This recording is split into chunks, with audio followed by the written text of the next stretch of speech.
de Pyramid Research, el señor Eduardo Tudet, director ejecutivo de Teleco Brasil, el señor Oscar León, director de la Agencia Nacional del Espectro, ANE, el señor Shahid Ahmed, Managing Director of North America Network Practice Lead de Accenture, y como moderador de este encuentro, el doctor Erasmo Rojas, director para América Latina y el Caribe de 4G Américas. Bienvenidos todos los panelistas, por favor nos pueden acompañar en el escenario.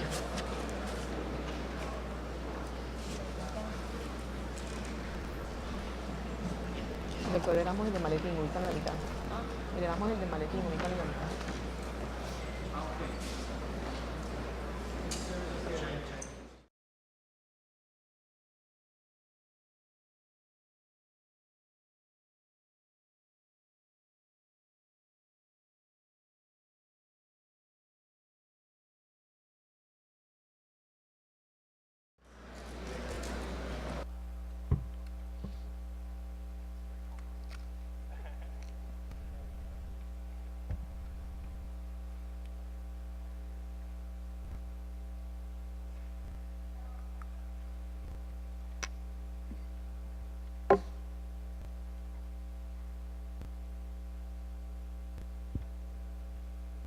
Allá también, cuando me sienta que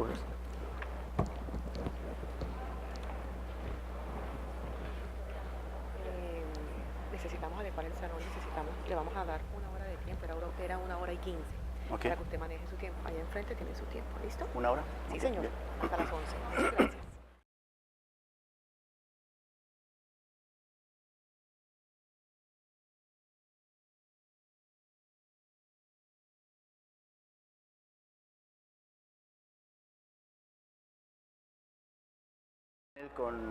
Sobre diferentes temas de espectro y lo que vamos a hacer, la mecánica del panel va a ser la siguiente.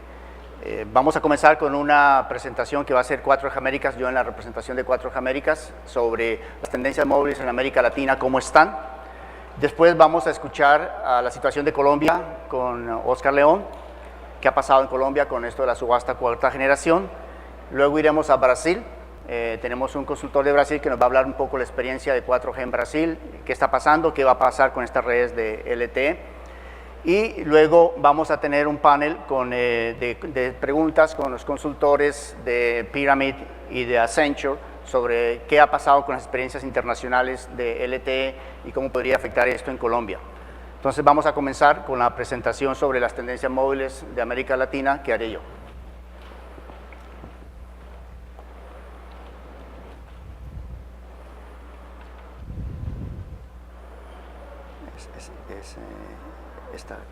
Esta 4G Américas está acá. ¿Puedes cargar todas de una vez? Ok, con este acá. Bien, entonces esta es una mirada muy general de qué está pasando con América Latina y el Caribe. Algunos indicadores de América Latina, cómo estamos en cuanto a cantidad de suscripciones a mitad de este año. ¿Cuál es la penetración móvil de América Latina en región? Cuando hablamos de penetración móvil estamos hablando tanto de voz como de datos. ¿Cuál es el porcentaje de prepago en la región? ¿Cuál es en general los ingresos promedio por usuario o el indicador económico ARPU, Average Revenue Per User en la región? ¿Cuál es la cantidad de datos, la contribución de datos a ese indicador ARPU en la región en promedio? Y el promedio también de GDP o PIB per cápita en la región. Entonces, estos son indicadores económicos donde estamos tomando toda América Latina y el Caribe como una región y estos son algunos resultados. ¿Qué ha pasado con las tecnologías en América Latina? Es una comparación de mitad del 2012 con mitad del 2013, donde podemos ver claramente que las suscripciones de voz comienzan a disminuir, la gente está usando menos y menos comunicación por voz y la de datos comienza a aumentar. Podemos ver un poco que la tecnología GSM, que es la más predominante en la región, su penetración bajó de un 80 a un 75% en un año, mientras que la tecnología de datos, HCPA, HCPA+, LTE, subió de un 15 al 21%. Otras dos tecnologías que permanecen bastante estables, disminuyendo, como es el caso de CDMA y AIDEN. Y esta es la situación de los mercados, los 10 mercados más grandes en la región en cuanto a cantidad de suscriptores. Los hemos puesto en ranking por datos, porque creemos que es lo importante de mirar de ahora en adelante. Y podemos ver ahí a mercados como Brasil, Chile y Argentina por encima de un 30% de penetración de datos. Pueden ver ustedes también cómo está la región. La región, el promedio de penetración de voz en América Latina es de un 90% y datos de un 24%. O sea, esto es como un benchmark que le puede mostrar cómo están los diferentes mercados. Ahí tenemos el caso de Colombia también. Algo importante es de lo que está consumiendo, de lo que está recibiendo un operador, qué porcentaje es voz y qué porcentaje son datos. Y esto se comporta diferentemente en la región. Estos son datos a fines del año pasado y prácticamente encontramos países donde el operador está recibiendo en promedio, como en el caso de Argentina, 41% por datos y el resto es voz. Y vemos cómo están los diferentes mercados y encontramos que el promedio en América Latina de penetración, de contribución de datos al ARPU es alrededor de un 27%. Por encima de ese valor están países como Ecuador, Venezuela, México y Argentina. El resto está por debajo del promedio de la región, o sea que la gente que está por debajo del 30% de estos países, las personas aún están contribuyendo en promedio mucho más en voz que en datos. Un poco la situación de las redes de tercera generación en América Latina, las 3G o 3.5G, como algunos les llaman, y esto es un poco la situación en la región. Tenemos ya en América Latina 147 millones de suscripciones de HCP, HCPA+, y ahí tienen ustedes un poco la situación donde se ha desplegado, inclusive países que ofrecen ya velocidades de HCPA+ del orden de 4 o 6 megabits por segundo, como son el caso de los que tienen implementada doble portadora, que son los 4 países que ustedes ven abajo. 4G LTE, ¿cómo estamos en América Latina y el Caribe? Pues en menos de 2 años, porque las primeras redes que se lanzaron en América Latina de LTE fueron en noviembre del 2011, o sea, 2 años después, un poco menos de 2 años, ya tenemos 25 redes comerciales en 12 países. O sea, tenemos muchas cantidades de redes, no tenemos cantidad de suscripciones, pero esto está comenzando a trabajar y es lo que vamos a discutir un poco en el panel. Ustedes pueden ver ahí la identificación de todos los países, todas las redes, los operadores y las bandas de espectro que se han utilizado para esas redes de LTE. Son redes comerciales que se usan la mayoría, un 95% para servicios móviles, pero también para servicios fijos, porque LTE se puede usar en ambiente móvil o en ambiente fijo, no importa. Un poco las proyecciones del crecimiento de banda ancha móvil. Esto lo que nos dice, y creemos nosotros desde el punto de vista de la industria que es muy importante, es que a fines del año pasado, si ustedes ven la parte de la izquierda, más o menos casi el 80% de las suscripciones todavía eran voz, GSM. Pero en 4 años, la idea es, lo que se piensa es que eso va a representar solamente el 30% y el resto va a ser datos. O sea, esta es un poco la estrategia de negocios que pensamos que los operadores están o deben estar pensando, y es salir de la parte de voz a datos, porque ahí es donde va el mercado. Y aquí tenemos un poco una reflexión de qué está pasando con las bandas de espectro. Les comento esto porque simplemente en todas partes se habla del espectro, las licitaciones de 3G, 4G, etcétera, y en qué bandas de espectro se utilizan, bandas bajas, bandas altas, etcétera. Este es un resumen de algunos países de la región donde ustedes pueden ver desde las bandas más bajas, como 700 MHz, hasta las bandas altas como 2500 MHz, en qué países se han subastado y cuál es la situación del uso de estas bandas de espectro. Como pueden ver, hay algunas bandas que se han utilizado mucho más que otras. Históricamente las bandas como 850 MHz se usaban en Colombia desde hace casi 20 años, y las últimas bandas subastadas hace 2 meses fueron la banda de 1700, 2100 y la banda de 2500, que ya también ha sido subastada hace 3 años, una parte de la banda por lo menos. Ahora, una cosa importante es que hay un organismo regulador a nivel mundial, que es la Unión Internacional de Telecomunicaciones. Ellos han dado unas pautas a los entes reguladores a través de la región, del mundo, de cuál sería la cantidad de espectro que se necesita para servicios de banda ancha móvil. Y acabamos de hacer un estudio publicado por 4G América la semana pasada, que está disponible en la página para descargarlo en inglés o en español, y lo que encontramos es que en la región el promedio es que el 20% de los mercados no tienen todavía, o sea, la UIT requería una cantidad de espectro en 2015, que es la cantidad más o menos de 1300 MHz en país. Y aquí está lo que cada país ha de alguna manera asignado hasta el momento, y como podemos ver, en la región El 20% de los países todavía no han llegado a la meta que la UIT, que es el regulador madre de todos, ha asignado para el 2015 o la recomendación.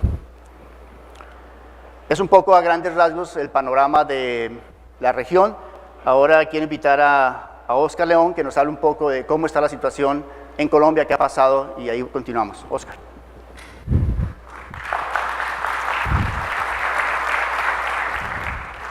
Ya te van a poner tu presentación. Si tiene otro de esos. Ya,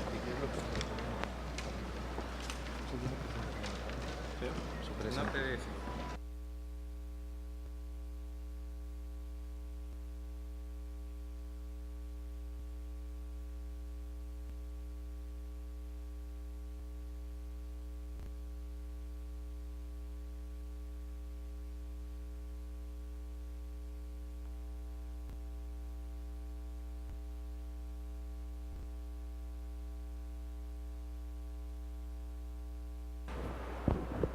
Aló.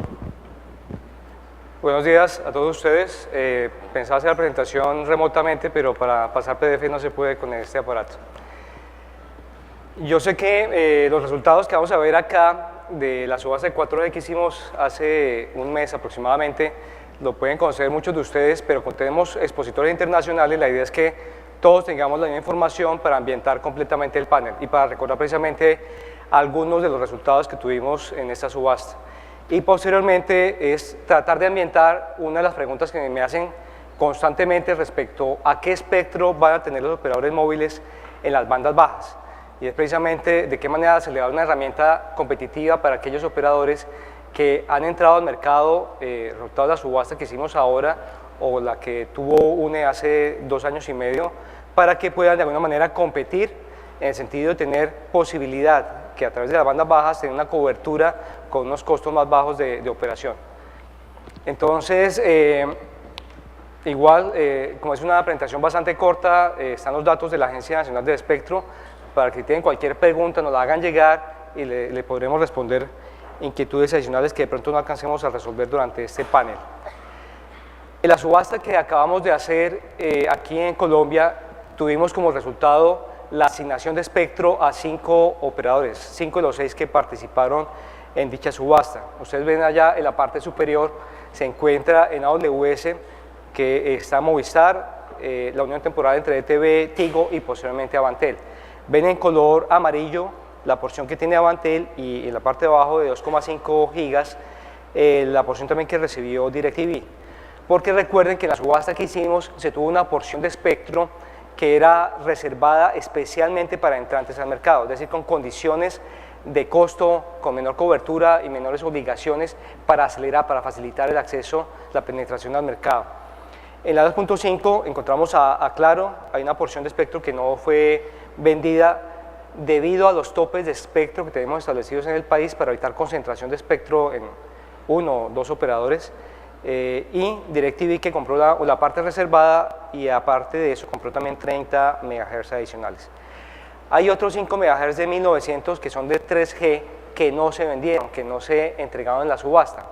Tampoco, esos fueron o quedaron de la subasta anterior de 1900 que hicimos en el 2012.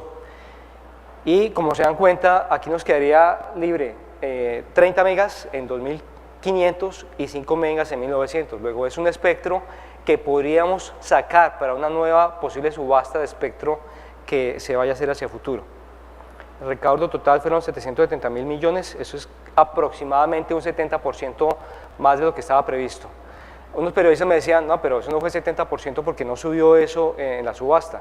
Aquí fue más porque se recibió o se vendió más del espectro respecto a lo que inicialmente se tenía previsto vender. Hubo más demanda de dicho espectro. Este cuadro resumen es importante. Aquí estamos viendo cómo fue distribuida las obligaciones que tuvieron los operadores. En la primera columna ustedes encuentran pues, en la banda cuál quedaron asignados cada uno de estos porciones de espectro. En la siguiente lo que pagó cada uno de los operadores. Ahí vemos la diferencia precisamente entre las bandas reservadas, las bandas de operadores establecidos en el mercado y posteriormente están las obligaciones de tabletas. El total de tabletas que se se obtuvo, resultado de subasta, fueron 576.000 tabletas, las cuales fueron distribuidas proporcionalmente a la participación de mercado. Es un tema que trabajamos con la Superintendencia de Industria y Comercio. Y es un símil, un ejemplo en el que yo no puedo colocarle la misma obligación al tendero de la esquina respecto a un gran almacén de cadena. En ese mismo sentido, obligaciones de tabletas de cobertura y de otro tipo se trataron de distribuir en esa proporción. Así, Claro tiene que entregar casi 310.000 tabletas, Movistar, el segundo 120.000 aproximadamente, Tigo ETV cerca de 67.000 y DirecTV 50.000, Avantel 30.000. ¿Cuál es el objetivo? Lo que queremos es que se pueda tener por parte de los estudiantes de escuelas públicas acceso a ese tipo de tecnología. La tecnología por sí misma no sirve, luego eso está acompañado con todo un proceso de contenidos de apropiación que se viene trabajando en conjunto con el Ministerio de Educación. De igual manera, como se puso la distribución, las obligaciones de tabletas, también se hizo a nivel de cobertura, y es que haya cobertura más alta por parte del operador que tiene la red más grande en el país. En este caso, para cubrir el total de las localidades, de las cabeceras, no localidades, de las cabeceras municipales que hay en el país, en el caso de Claro ellos deben cubrir 660 localidades, Movistar son 255 como las 58 ciudades más grandes en el país, ETV Tigo 144 y los otros 258. Ese es diferente, como hemos hecho las subastas tradicionalmente en el país, ha sido una obligación de 110 localidades, tantos kilómetros de vías, pero no nos ha servido. La historia del país es que se debía de alguna manera asegurar que se iba a llegar a totalidad de localidades, de cabeceras. Llevamos 20 años en el país y es el momento que todavía no están cubiertas todas las cabeceras, todavía faltan alrededor de 7 o 8 cabeceras. Con esa obligación estamos asegurando que de aquí a 5 años todas las cabeceras en el país van a tener 5G. Y para eso hay herramientas, compartición de infraestructura, roaming nacional y en general pues las obligaciones que establecimos en el proceso para asegurar que se llegue a todo el país.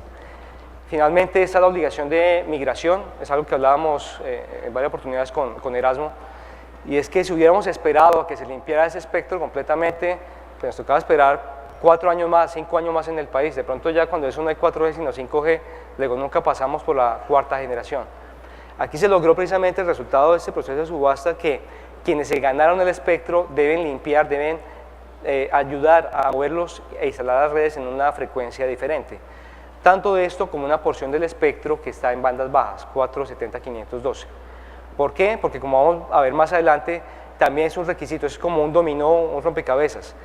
Requerimos limpiar bandas bajas para que podamos hacer la subasta de la banda de 700 MHz, depende también de esto. Bueno, esa asignación actual está muy relacionada con los topes de espectro, lo que se hablaba hace un rato de cómo es el nivel de concentración de espectro y evitamos esa concentración asegurando que no puedan comprarse más allá de los límites que hay. Si no se pusiera el tope de espectro, lo que pasaría es que se hace una subasta y 1 o 2 operadores se llevan todo el espectro y de pronto otros que pueden llegar a participar en el mercado se quedarían sin este elemento que es esencial para el desarrollo estratégico de los negocios. Bueno, ahí vemos, Claro tiene en ese momento copado el tope de bandas bajas porque tiene ya 25 megas, son 30 megas de tope en bandas bajas y 85 en bandas altas. Entonces tienen 25 en bandas bajas y 65 en bandas altas. Se corrió. Ya. Ustedes ven en la parte de arriba de Claro hay 5 megas que están en color naranja. Es una asignación temporal que pues por sentencia es posible entregarlo en la medida que se haga si demuestran la necesidad de dicho espectro. En el caso de Movistar, están igual que Claro, solamente es la diferencia de los 5 megas temporales que tiene Claro, Tigo 55 directamente y a través de la unión temporal con Tigo, pues los otros 30 megas, DirecTV con 70, UNE con 50 y Avantel con 30 megas. De pronto el espectro que está abajo de Avantel no lo deberíamos pintar, realmente son 9,5 megas que aunque es móviles son espectro para servicios troncalizados, no son servicios IMT. Entonces digamos que para ser estrictos deberíamos sacar esos 9,5 de esta gráfica. Bueno, aquí ya vimos qué fue lo que pasó, cómo estamos y ahora la pregunta es ¿qué viene? ¿Para dónde vamos? Entonces lo que estamos buscando es cómo trabajamos, cómo aseguramos que tenemos espectro en bandas bajas. Hay alternativas, vamos a ver dos de ellas, estamos trabajando fuertemente en las dos para ver de qué manera, con cuál de ellas podemos salir primero. En el caso de la banda de 700, recuerden que ya aquí en el país definimos la tecnología APT, Asia-Pacífico, y estamos próximos a recibir comercialmente terminales de este tipo. Yo he hablado ya con 4 o 5 de los fabricantes, pues bueno, casi todas las semanas estamos pendientes de esto, y lo que nos dice es que los equipos comerciales se tendrán aproximadamente para el primer trimestre del próximo año. Estamos trabajando en un trial, pensaba traer resultados para esta conferencia, pero todavía no lo tenemos completo. De la banda 700, yo espero que más o menos en 2 meses tenemos ya algunos resultados para mostrarles a ustedes. Lo importante es que equipos de APT en 700 terminales comerciales se van a tener primer semestre del próximo año. El core como tal ya está listo, estaba funcionando desde hace ya varios meses. Falta es que se masifique, que haya terminales a un costo más bajo. Ahora la situación es cómo hacemos que podamos hacer que funcionen aquí en el país. Y hay varios elementos que afectan esto. Bueno, aquí en el mapa es más para mostrar varios de los países que ya han tomado la decisión. Pero desde el punto de vista de esas dos frases que ustedes ven acá, es de qué manera está afectándose la posibilidad de la asignación. Primero que todo, ese espectro está siendo ocupado por la televisión. Tenemos canales sin ánimo de lucro que están trabajando en la banda 700. Bueno, antes de eso, en la banda de 700 asemejemos lo que tenemos un edificio que está para remodelación, en la cual tengo arrendatarios a los que son en este momento televisión analógica, tengo adicionalmente los de televisión digital terrestre versión 1 y adicionalmente tengo que sacar espectro para servicios móviles terrestres. Entonces me toca primero remodelar los apartamentos y empezar a moverlos a ellos y sacarlos para otro lado. Si esperamos que haga el proceso normal que deberían realizarse, tocará esperar hasta finalizar el año 2019, es lo que nos dice la normatividad. El esfuerzo, y de acuerdo a lo que estamos viendo, esperamos que entre finales de 2014 e inicios de 2015 alcancemos a utilizar el espectro.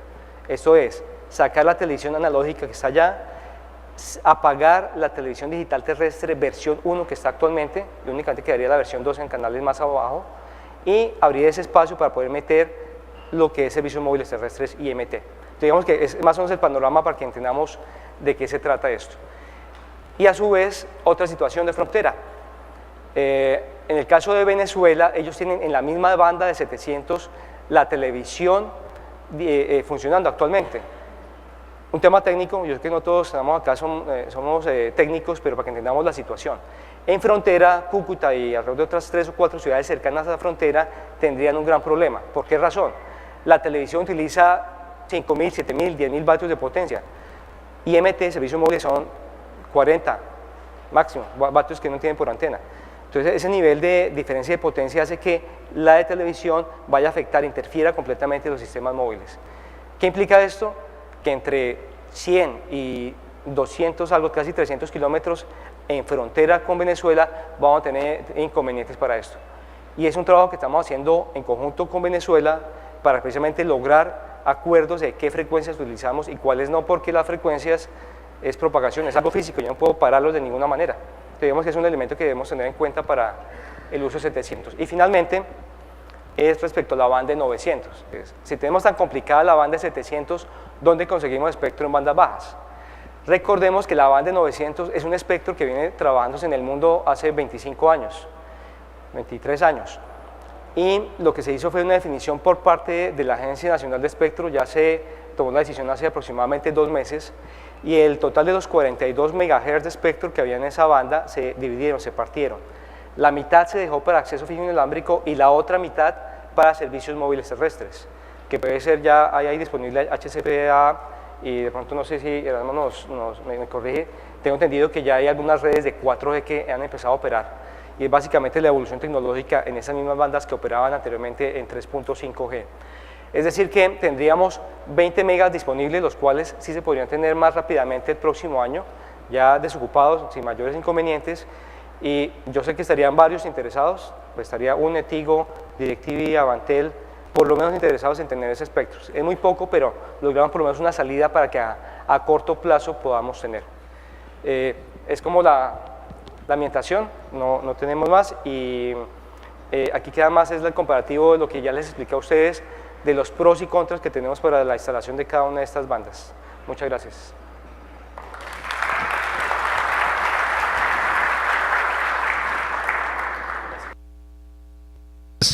Se prepara.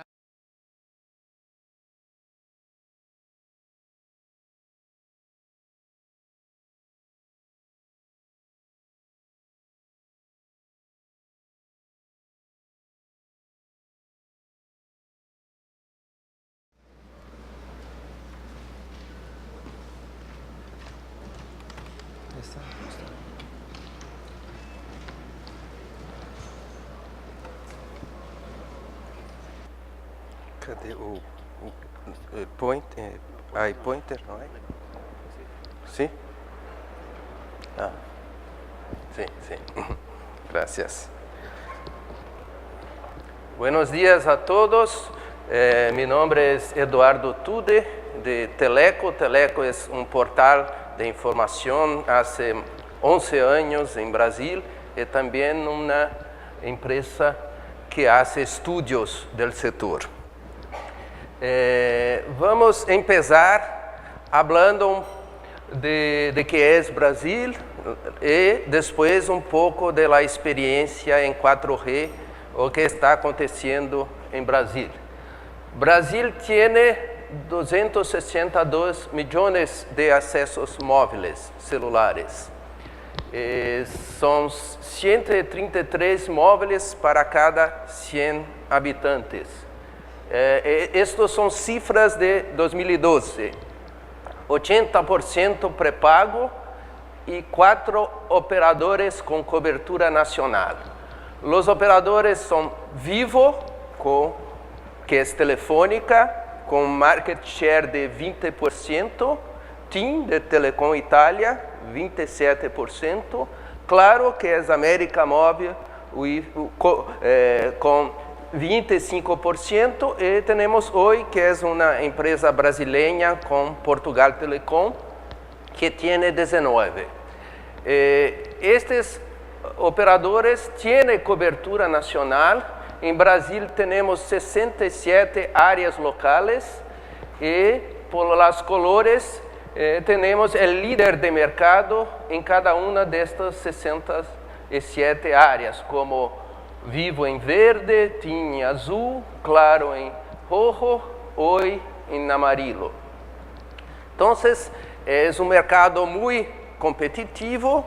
Tenemos algunos otros operadores menores, pero estos son los operadores principales. Tuvimos la subasta 4G en junio de 2012 y en las frecuencias de 2,5 GHz. El 700 MB estará disponible solamente el año 2016. El gobierno planea tener la subasta de 700 MHz en 2014. Está trabajando, tal vez tenemos algunas ciudades en 2015 y otras que van más lejos en 2017, 2018. La propuesta es tener la subasta en 2014 para que las operadoras que ganen la subasta ayuden en la transición de la TV analógica para la TV digital. En la subasta de 2,5 GHz teníamos 4 bandas nacionales, que la W, la V y la X, que la W y la X son bandas de 20 más 20 MHz en FDD y las otras dos en 10 MHz. Y teníamos también las bandas P y las bandas T y U, que son TDD, que fueron subastadas en las 67 áreas locales. Entonces, teníamos 4 bandas nacionales, 2 de 20, 2 de 10, e as outras, cada operador poderia comprar em uma de estas áreas locais, de las 67 áreas locais. Os resultados da subasta, Vivo de Telefônica e Claro de América Móvel, compraram as bandas de 20 MHz e Oi as bandas de 10 MHz. Tivemos também Sky, que é DirecTV, e Sunrise, que se quedaram com bandas del TDD. Estes dois operadores em Brasil não são operadoras móveis, são operadores de banda ancha fija. Eles não têm interconexão e o que eles fazem com estas frequências de 4G em LTE é para ter a banda fija inalámbrica. Esta é a proposta. O lançamento de 4G em Brasil ocorreu em abril deste ano e o que ocorreu é que a implementação se levou a cabo inicialmente utilizando as torres celulares existentes. Então, se aproveitou estas torres, incluso porque em 4G necessitamos um backhaul de alta capacidade com fibra para dar conta do tráfego. E o que tuvimos é que as operadoras TIM e Oi fizeram um acordo para compartilhar a rede. Então, se teníamos um certo número de cidades, como as cidades da Copa das Confederações, que eram 6, e TIM hizo a rede 4G em algumas cidades e Oi em las outras. Então, eles compartilharam os investimentos. Claro e Vivo fizeram também um acordo para compartilhar redes, mas em um modo diferente. Eles fizeram isto para melhorar a cobertura e a qualidade de serviço em uma cidade. Então, estão compartilhando sítios e algumas vezes rede, pero com o objetivo de ter uma melhor cobertura para as duas operadoras. Ok? Em junho, o 4G cobre 18% da população brasileira, Vivo com 17 cidades, Claro 12, TIM e Oi 6. As cidades em rojo são as cidades da Copa das Confederações. Temos 4 operadores, em las outras, dependendo da color, 3, 2, 1. Em la Copa de las Confederações, que foi a primeira prueba de 4G, tivemos que durante os Juegos, o 4G representou 13% do tráfego em los estádios. A situação em junho era que teníamos 174 mil acessos 4G. Em julho, isto é 250 mil. Vivo tinha 81 mil, Claro e TIM 35 mil, Oi 21 mil. Então, agora, qual é o seguinte passo? As operadoras estão trabalhando para expandir a cobertura para mais cidades, pero também para melhorar a cobertura em las cidades, porque como o 2,5 é uma frequência mais alta, e eles começaram com as mesmas torres celulares, se queda uma cobertura indoor pior do que em L3G. Então, há um grande trabalho em las grandes cidades para ter uma melhor cobertura. E há, talvez, el principal barrera para la adopción de 4G, que es el precio de los smartphones. En Brasil tenemos los smartphones 4G con precios más de $500, $1.000, y con estos precios no es posible haber una adopción en masa. Lo que pasa es que el 4G aún es una tecnología nueva. Tenemos 100, 150 millones de accesos en el mundo. El 3G, el 2G tiene billones de accesos. Entonces, no hay la escala de producción que tenemos en las otras tecnologías. Y esto lleva tiempo. Entonces, pensamos que Brasil al fin do ano llegue a cerca de 1 millón de accesos 4G.